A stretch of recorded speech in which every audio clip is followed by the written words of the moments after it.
sais pas si ici, il y a des gens qui ont besoin d'être encouragés.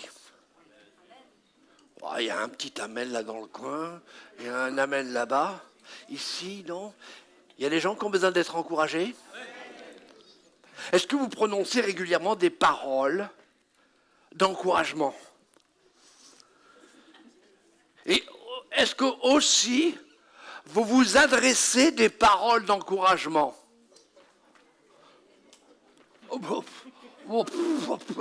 Je vois certaines bouches. Vous étouffez pas, hein?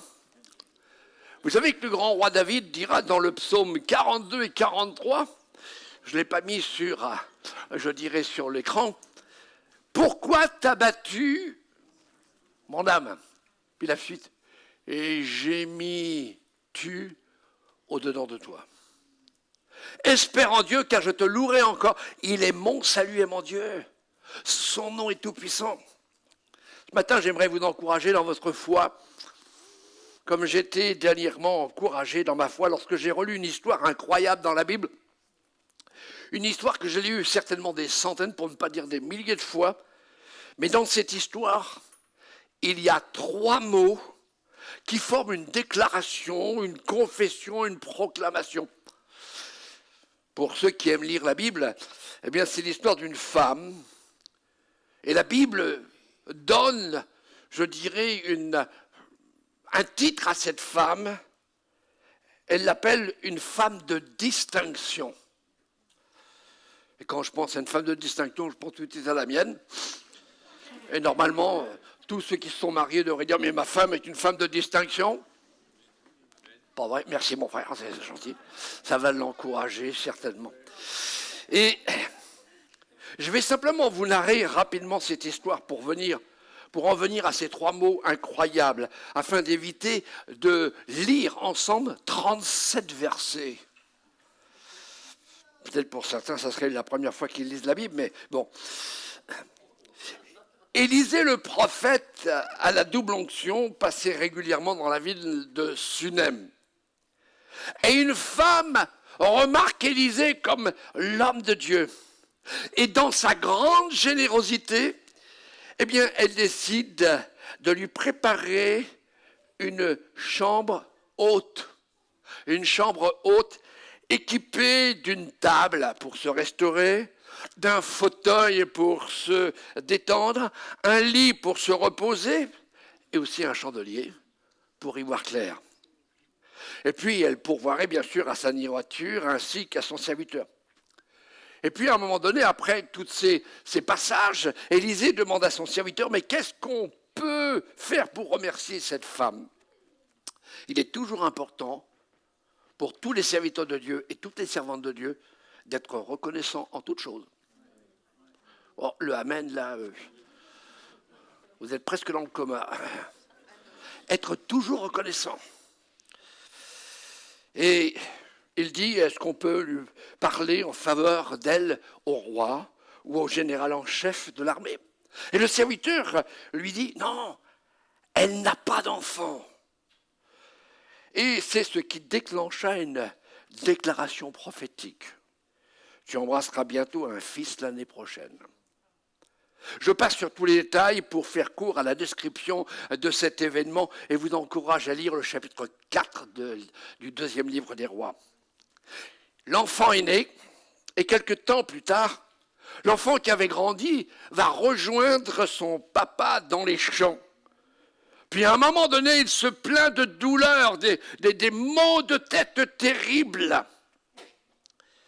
Et donc le papa appelle la maman, qui le prend dans les bras. Et la Bible dit que l'enfant meurt dans ses bras. Oh, c'est pas trop agréable de dire ça, mais c'est la Bible qui le dit. C'est alors que dans ce drame terrible, cette femme de distinction, qui n'avait rien demandé, va avoir une attitude de foi extraordinaire, peu commune de nos jours. Je dis bien peu commune de nos jours. C'est ce que le Saint-Esprit veut nous enseigner.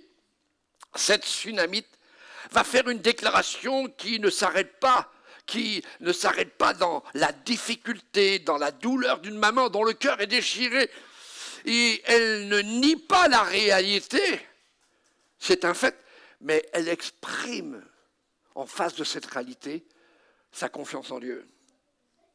Dieu ne désire pas que nous ignorons la réalité, mais que cette réalité ne vienne jamais dominer et emprisonner notre vie. Cette déclaration de foi nous prouve que cette femme n'était pas prête à stagner dans ce drame, se laisser arrêter par cette catastrophe. Et cette déclaration de foi révèle pour moi, nous allons la voir tout de suite, cette déclaration, révèle une intimité, une relation avec Dieu, un attachement à Dieu, qui lui avait donné ce fils, une reconnaissance, une connaissance de Dieu, ainsi qu'une merveilleuse confiance en Dieu. Je pose la question, est-ce que tu as cette intimité avec Dieu? Connais-tu Dieu comme ton papa? Est-ce que tu connais Jésus comme ton Sauveur et Seigneur? Est-ce que tu connais le Saint-Esprit comme ton guide? Vous savez, la foi, on parle beaucoup de foi, mais la foi demande une action et un abandon total, c'est-à-dire une confiance et une dépendance de Dieu. Donc elle décide de partir pour aller à la rencontre de l'homme de Dieu. Elle va déposer son enfant, non pas sur son lit, mais sur le lit de l'homme. Connexion de l'onction, connexion de l'enfant. On nous a dit connexion avec le Saint-Esprit. On nous a dit tout à l'heure dépose tout cela au pied de la croix. Puis elle va dire à son mari qu'elle part tout de suite pour retrouver l'homme de Dieu. Et son mari est étonné de cette précipitation. Et nous lisons ensemble dans 2 Rois, au chapitre 4, le verset 23. Et il dit, pourquoi veux-tu aller vers lui aujourd'hui? Ce n'est ni nouvelle lune, ni sabbat. Et regardez ce qu'elle va répondre. Elle répondit, tout va bien. Non, mais elle est marteau, là. Alors, je ne sais pas si marteau, c'est masculin, et martel, je ne sais pas. Tout va bien. D'où notre thème ce matin. Tout va bien, dit la foi. Tout va bien, dit la foi. Pourquoi dit-elle à son mari que tout va bien? Normalement et humainement parlant, tout ne va pas bien. Son fils est mort, allongé sur un lit, le cœur de cette maman est en morceaux, mais elle affirme sa foi. Et j'imagine qu'elle pense que Dieu peut renverser la situation, aussi dramatique soit-elle, à travers son serviteur Élisée. Si cet homme a prophétisé pour moi, se dit-elle, pour un enfant, alors il peut certainement encore prophétiser pour qu'il revienne à la vie. Ses yeux, son cœur, son esprit ne se trouvent pas figés sur la circonstance catastrophique. Tout va bien. Elle regarde au-delà de la mort. Tout va bien nous fait penser aussi, tout est possible à celui qui croit. Jésus dira à un moment donné à une femme aussi qui était dans le désarroi, il lui dira ceci, « Je suis la résurrection et la vie, celui qui croit en moi vivra quand même, il serait mort. Et quiconque vit et croit en moi ne mourra jamais. » Dans Jean chapitre 11, je pose une question. Que confessons-nous quand nous sommes éprouvés? Quand nous faisons face à des situations pénibles, dramatiques, insoutenables et incompréhensibles, qu'est-ce qui sort de notre bouche? Est-ce que c'est tout va bien ou autre chose? Est-ce que c'est un sentiment d'injustice, de colère, d'abandon? Un sentiment que la terre s'ouvre sous nos pieds? Et puis alors, ça y est, c'est la fin. Notre regard se tourne-t-il vers Dieu avec mécontentement, incompréhension, révolte? Ou foi et confiance? Tout va bien. Quand tu sors du cabinet du docteur et puis qu'il te signale qu'il va falloir faire des sacrés examens, et il te donne toute la liste, est-ce que tu sors en disant « Tout va bien, Dieu est avec moi » Ou est-ce que tu essayes de prendre une apparence « Tout va bien, ta, ta, ta. » Non. Quel est le constat que nos yeux, nos sens et notre logique font sur notre vie aujourd'hui et sur la vie en général? La réalité nous pousse-t-elle à dire « Tout va mal » ou « Ce n'est pas ce que j'attendais de Dieu » ? J'ai tellement prié pour cette situation et il semblerait que cette prière est plutôt une accusation et nous sommes remplis de doutes au sujet d'un Dieu qui n'est pas fidèle à sa parole. Il n'est plus ce qu'il dit être et ce que la Bible dit qu'il est. Écoutez bien, ne laissons pas les circonstances, les épreuves et l'opinion des autres devenir notre réalité et notre vie.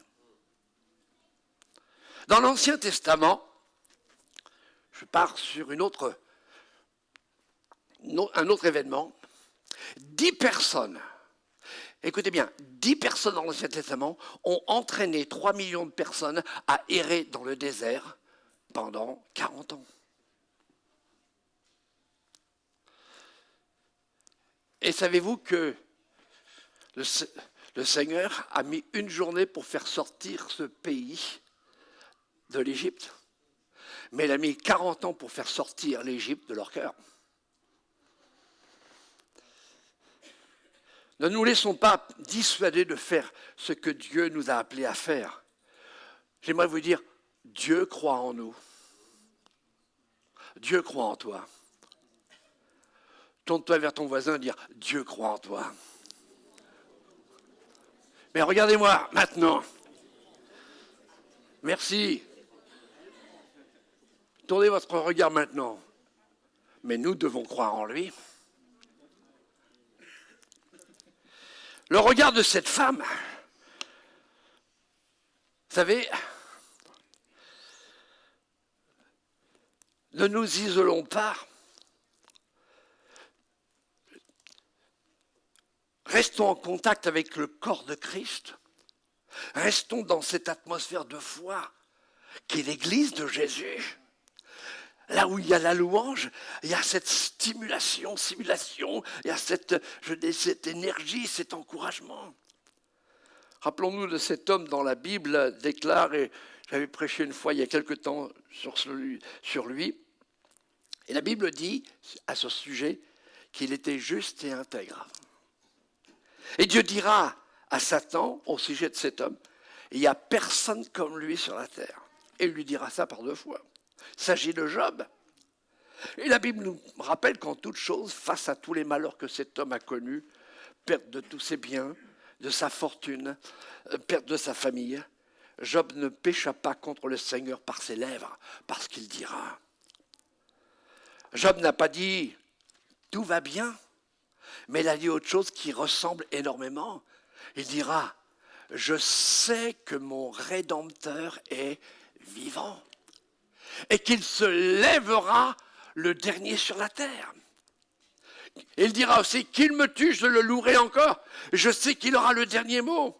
Je sais que je suis dans la main de Dieu. Je sais qu'il contrôle chaque événement dans ma vie. Je sais qu'il veut le meilleur pour ma vie. Oui, avec Dieu, tout va bien. Car je sais parce que je connais Dieu. Est-ce que tu connais Dieu ? Si nous nous en tenons à notre feeling, à ce que nous ressentons, à notre raison, notre logique, à ces seuls facteurs, eh bien, cela semble vrai parfois. Tout nous semble définitivement mort, perdu et irrémédiablement perdu. Qu'est-ce qu'apporte une autre pensée ? Qu'est-ce qu'apporte la foi dans la difficulté ? La foi n'apporte pas toujours l'abondance. Croire, tout ira bien. Croire, et tu ne seras jamais dans la disette. Croire, c'est la doctrine de la prospérité. Crois et tu auras une vie extraordinaire.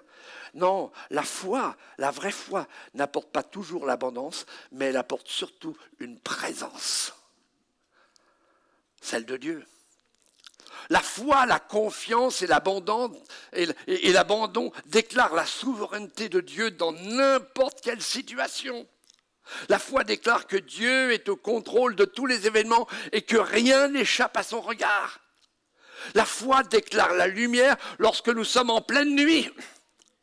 La foi déclare la paix lorsque nous sommes en plein tourment.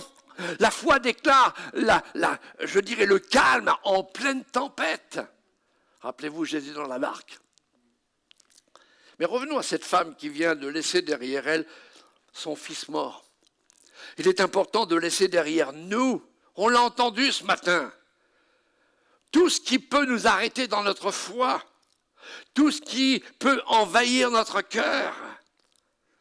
Jésus le dira dans Luc 9, 62, « Quiconque met la main à la charrue et regarde en arrière n'est pas propre au royaume de Dieu. » Wow. Il y a un autre texte que je n'ai pas mis, mais il m'est revenu ce matin. C'est dans les Proverbes, Proverbe 18, verset 21. La mort et la vie sont au pouvoir de la langue. Et quiconque l'aime en mangera ses fruits. Qu'est-ce que ta bouche prononce?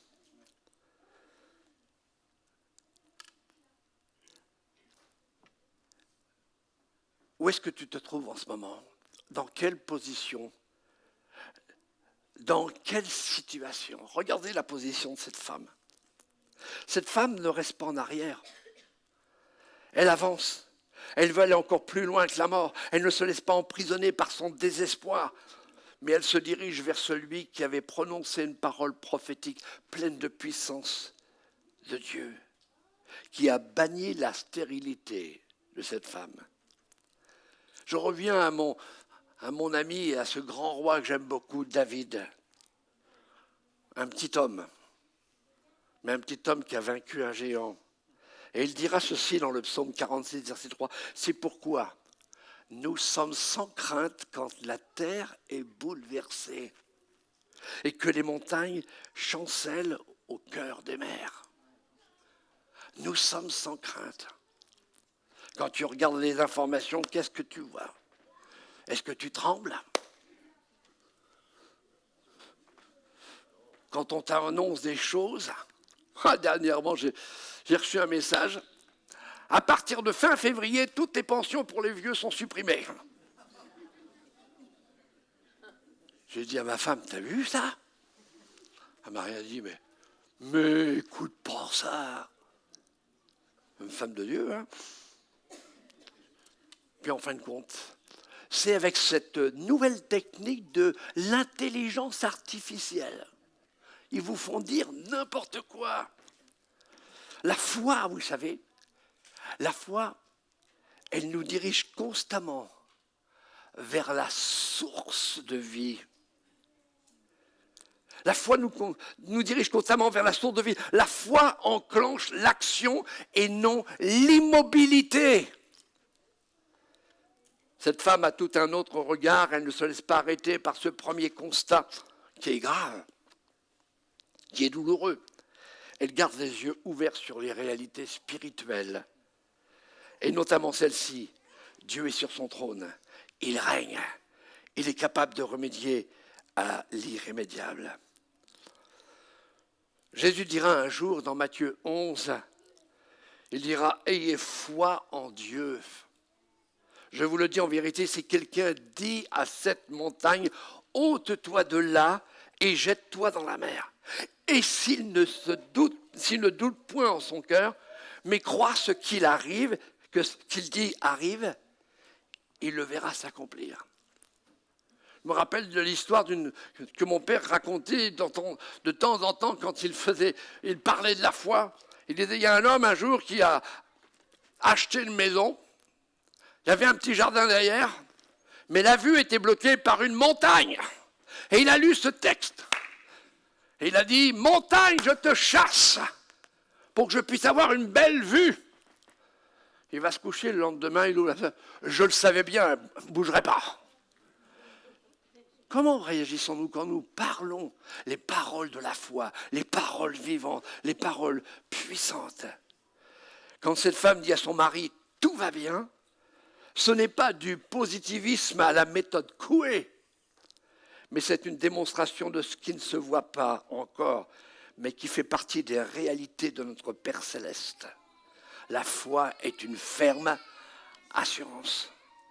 La mort ne l'a pas arrêtée, l'épreuve ne l'a pas arrêtée, la souffrance ne l'a pas arrêtée, elle n'est pas restée en arrière, elle a avancé dans la bonne direction. Elle qui avait préparé une chambre haute pour le prophète, elle regarde plus haut, bien plus haut que l'épreuve. David dira dans le psaume 121, « Je lève les yeux vers les montagnes. D'où me viendra le secours ?» Non, le secours ne vient pas des montagnes, mais le secours me vient de l'Éternel qui a fait les cieux et la terre. Permettez-moi de dire que dans mon observation pastorale, nombreux sont les chrétiens qui, dans l'épreuve, s'abstiennent d'aller dans la bonne direction. Ils s'immobilisent.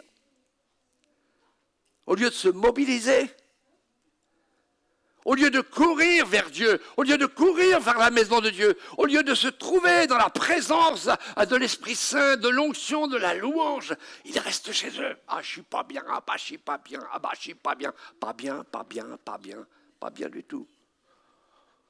Elle a dit, tout va bien. La foi est la puissance qui bouge le bras de Dieu. Mais attention, votre foi ne fera jamais bouger le bras de Dieu en dehors de sa volonté. On a chanté « Non ma volonté, mais ta volonté parfaite ». La foi est la puissance qui bouge le bras de Dieu. Nous savons que dans les temps difficiles, il faut une grâce de Dieu pour faire ce genre de déclaration lorsque nous sommes éprouvés. On ne peut pas le faire de nous-mêmes, on ne peut pas le faire avec notre propre réflexion. Il faut qu'il y ait une impulsion du Saint-Esprit. Personne n'a jamais déclaré que la vie chrétienne était facile. Jésus ne l'a pas dit, il ne l'a pas démontré, ni les apôtres, ni les martyrs. Mais tous ont dit qu'il faut persévérer sans jamais baisser les bras, jamais regarder en arrière. Quand tu cesses de dire « tout va bien », alors tout va mal. Ou on est mal, je le dis, on est mal barré. J'arrive à ma conclusion. Et dans ma conclusion, il y a 12 points.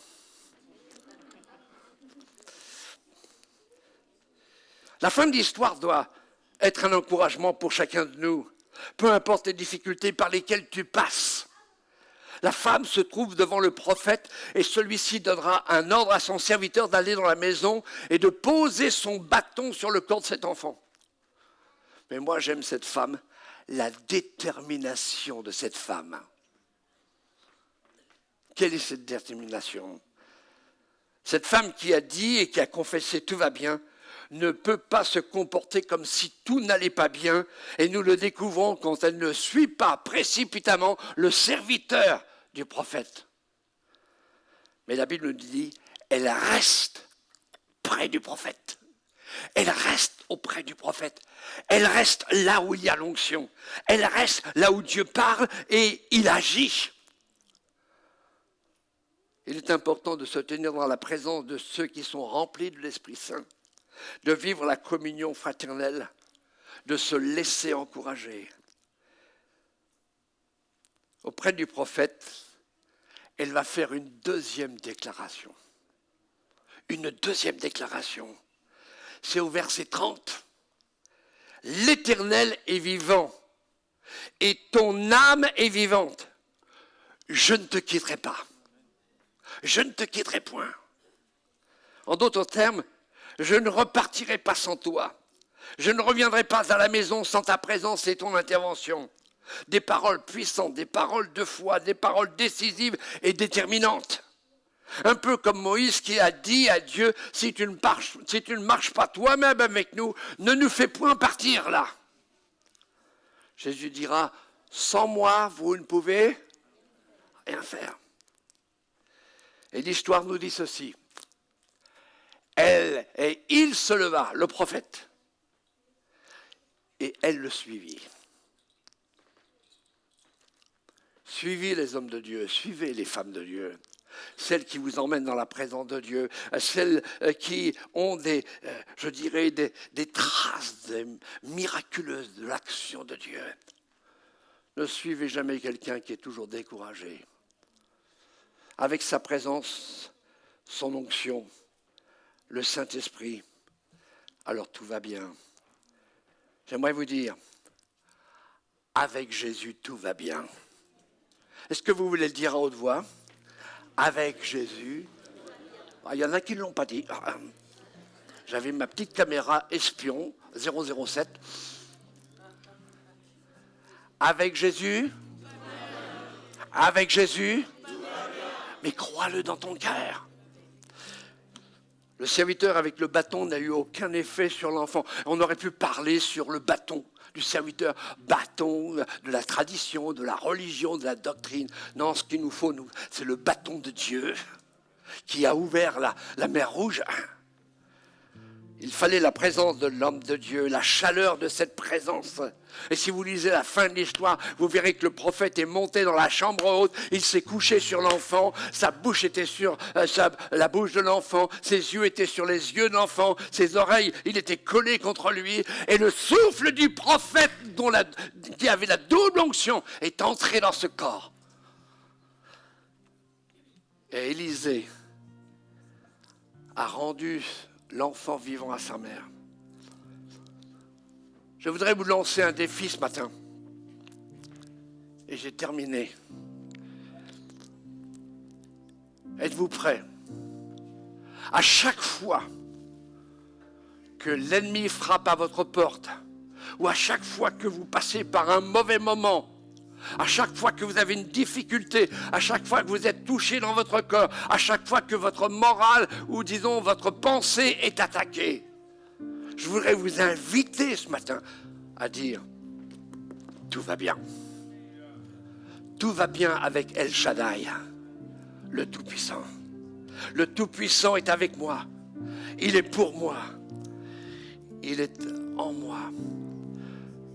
Peu importe la noirceur de ta situation,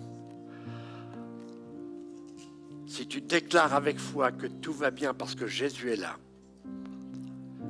alors tu le verras s'accomplir. Rien n'est impossible à Dieu. Si tu décides ce matin, le 22 février 2026, peut-être certains disent, je ne sais pas ce qui va se passer la semaine prochaine. La semaine prochaine, ça sera encore tout va bien.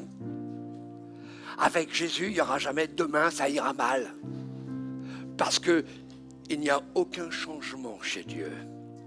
Aucune ombre de variation. Alors si tu es d'accord, je te demande de te lever à ta place et de décider avec le Seigneur.